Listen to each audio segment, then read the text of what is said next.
Hello friends, welcome to my channel Sagarima lifestyle. আশা করি সবাই খুব ভালো আছো আর আমিও খুব ভালো আছি।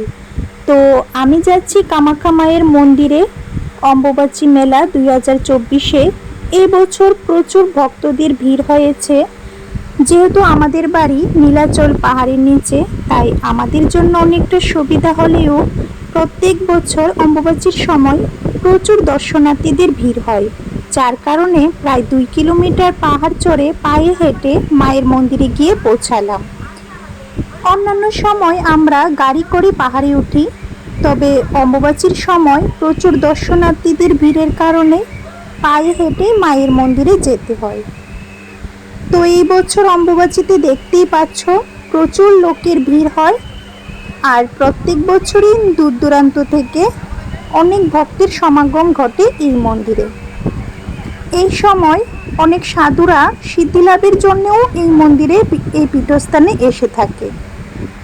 তাই আমিও কষ্ট করে হলেও অম্বুবাচীর সময় মায়ের মন্দিরে যাওয়ার চেষ্টা করি, বিশেষ করে মায়ের আশীর্বাদ ও তোমাদের সঙ্গে ভিডিও শেয়ার করব বলে।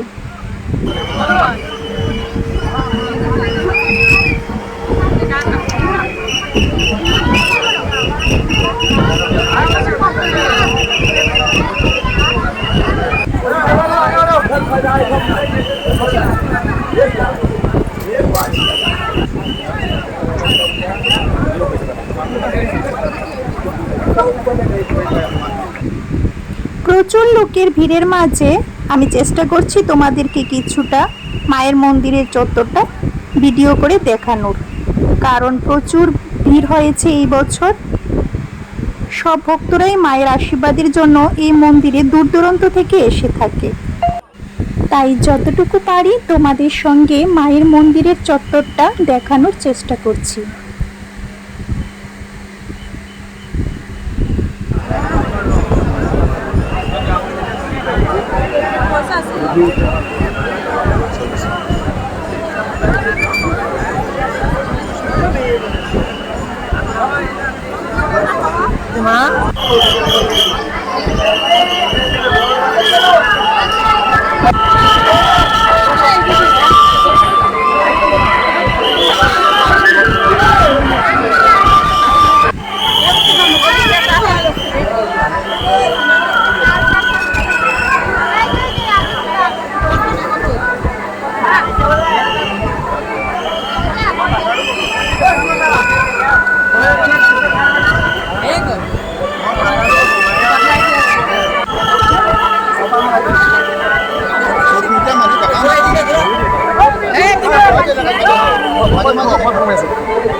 তো মায়ের মন্দিরে মাথা ঠেকিয়ে প্রণাম করার পর এবার বাড়ির পথে রওনা হলাম।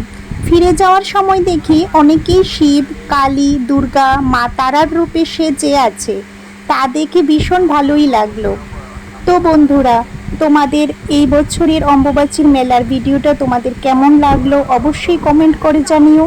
আর ভালো লাগলে আমার এই চ্যানেলটাকে সাবস্ক্রাইব করে আমার পাশে থেকো, আর সবসময় আমার ভিডিওগুলোকে লাইক করে আমার পাশে থেকো। Thank you.